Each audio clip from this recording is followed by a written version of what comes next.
आउज़ुबिल्लाहि मिनश्शैतानिर्रजीम बिस्मिल्लाहिर्रहमानिर्रहीम। मेरी YouTube family के प्यारे व्यूवर्स, अस्सलाम वालेकुम। Welcome to Spices Plus Kitchen. अल्लाह पाक हम सबको अपनी अपनी फैमिलियों के साथ अपने हिफ्ज़-ओ-मान में रखे और शादो-आबाद रखे, आमीन। तो प्यारे व्यूवर्स, आज मैं आप लोगों के साथ मटन पेशावरी नमकीन गोश्त की रेसिपी शेयर करने जा रही हूँ। तो आइए बनाना स्टार्ट करते हैं। इसके लिए मैंने तकरीबन ये 1 किलोग्राम के करीब मटन का मिला जुला हड्डी वाला और थोड़ा सा चिकनाई वाला गोश्त ले लिया है। मुझे चिकनाई थोड़ी सी कम लग रही थी तो मैंने इसमें थोड़ी सी ये दुम्बे की चर्बी ली है। अगर आपके पास ये दुम्बे की चर्बी या चिकनाई वाला गोश्त नहीं है तो परेशानी की कोई बात नहीं, आप इसकी जगह पर थोड़ा सा मक्खन या ज़रा सा देसी घी इस्तेमाल कर सकते हैं। तो सबसे पहले हम इसे मैरिनेट करेंगे, क्योंकि आपको पता है नमकीन गोश्त में सबसे पहले नमक का इस्तेमाल होता है। तो मैं इस गोश्त को इस बाउल में शिफ्ट कर दूंगी। बिस्मिल्लाहिर्रहमानिर्रहीम।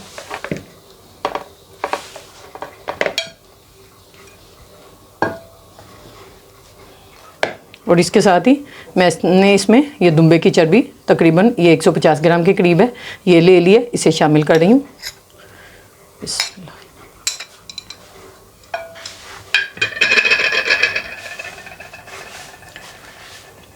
अब मैं इसमें तकरीबन 2 टीस्पून के बराबर ये लाहौरी नमक है, मैं इसे शामिल कर दूंगी। बिस्मिल्लाह।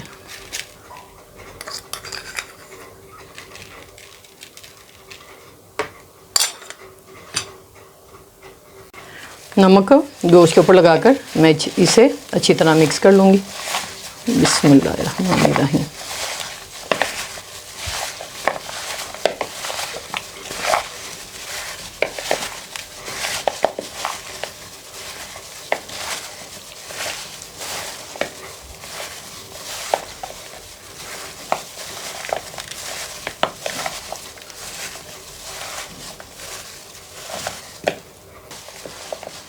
हाँ जी, तो मैंने नमक को गोश्त के ऊपर अच्छी तरह लगा दिए। अब मैं इसे तकरीबन आधे घंटे के लिए मैरिनेट होने के लिए रख दूँगी। आधा घंटा हो गया मुझे मटन को नमक लगाकर मैरिनेट किए हुए। तो आइए अब इसकी कुकिंग स्टार्ट करते हैं। इसके लिए मैंने इस मिट्टी की कढ़ाई का इंतखाब किया है। अगर आपका दिल चाहे तो आप किसी और बर्तन में भी इसे पका सकते हैं।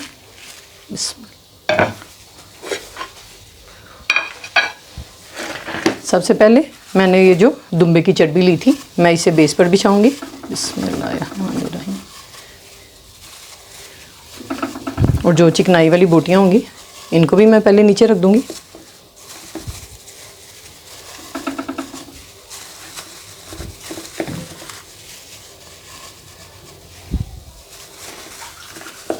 अब इसके साथ ही मैं गोश्त को इसके ऊपर बिछा दूंगी।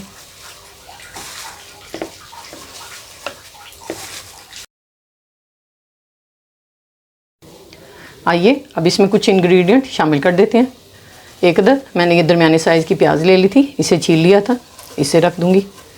इसमें एक अदद लहसुन की मैंने ये पोथी ले ली थी, इसे सेंटर में से मैंने हाफ कर लिया। अगर आपका दिल चाहे तो आप इसे एज इट इज़ साबुत भी रख दें, और अगर आपका दिल चाहे तो आप अदरक और लहसुन की पेस्ट भी शामिल कर सकते हैं, लेकिन मैंने साबुत लहसुन लिया है। इसके साथ ही थोड़ी सी मैंने ये अदरक ली थी, इसे छील लिया था। बिस्मिल्लाहिर्रहमानिर्रहीम। अदरक शामिल कर देंगे। और ये तकरीबन 2 अदद मैंने दरमियाने साइज़ के टमाटर ले लिए थे, इनका मैंने छिलका उतार कर इन्हें क्यूब में काट लिया था, इन्हें शामिल कर देंगे। बिस्मिल्लाह।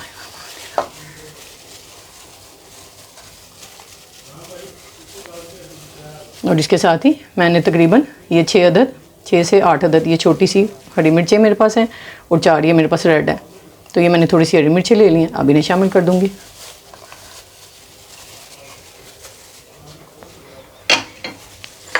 और इसके साथ ही इसमें थोड़ी सी तकरीबन ½ टीस्पून के बराबर मैंने ये काली मिर्चें ले ली हैं, इसे शामिल कर दूंगी। इसके अलावा इसमें कुछ ख़ास मसाले नहीं जाते। अब मैं इसमें पानी शामिल कर दूंगी, तकरीबन 2 गिलास के करीब। बिस्मिल्लाहिर्रहमानिर्रहीम।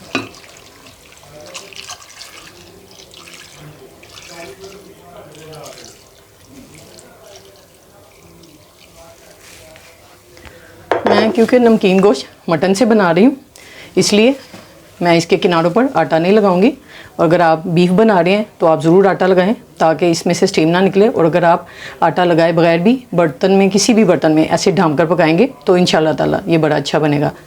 तो अब मैं इसे ढाँप कर तकरीबन हल्की आंच पर आधे घंटे के लिए पकाऊंगी, क्योंकि ये मटन है तो लिहाजा ये जल्दी से पक जाएगा। अब इसे आधे घंटे के लिए पकने देते हैं, फिर आपको दिखाते हैं। हाँ जी, तो 30 से 35 मिनट हो गए गोश्त को पकते हुए। आइए अब इसे देख लेते हैं। बिस्मिल्लाह, माशाल्लाह, देखें गोश्त ने अपना कितना घी छोड़ दिया। ये देखें, ये दुम्बे की चर्बी डालने की वजह से इसमें कोई एक्स्ट्रा घी वगैरह डालने की ज़रूरत नहीं पड़ी। अब गोश्त को चेक कर लेते हैं।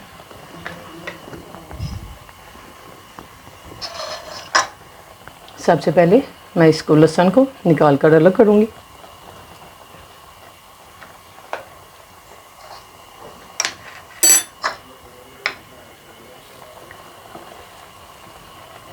माशाल्लाह गल गया।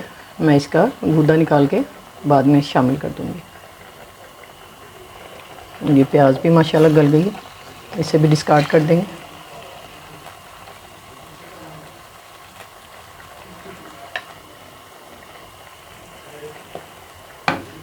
हाँ जी, तो आइए गोश्त को चेक कर लेते हैं कि गोश्त गल गया।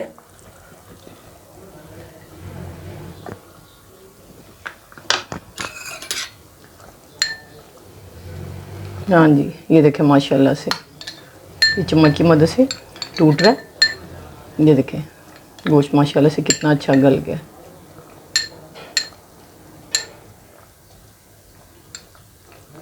ये देखें,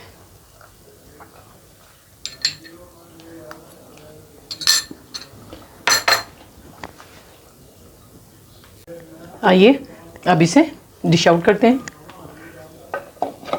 बिस्मिल्लाहिर्रहमानिर्रहीम।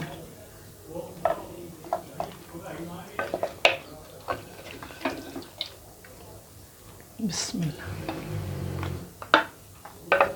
ये देखें, ये इसमें माशाल्लाह से ये इसकी अपनी बस ये यखनी होती है। बिस्मिल्लाह,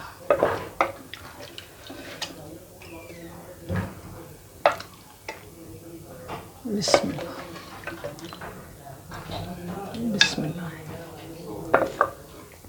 अब आपको डिश का फाइनल लुक दिखाते हैं।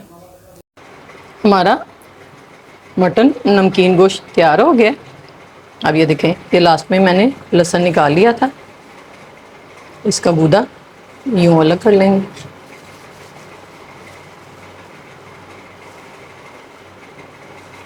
ये देखें,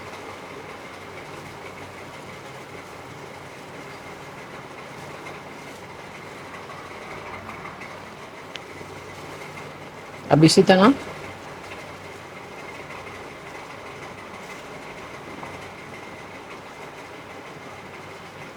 मैं ये सारा लहसुन का गूदा निकाल लूँगी।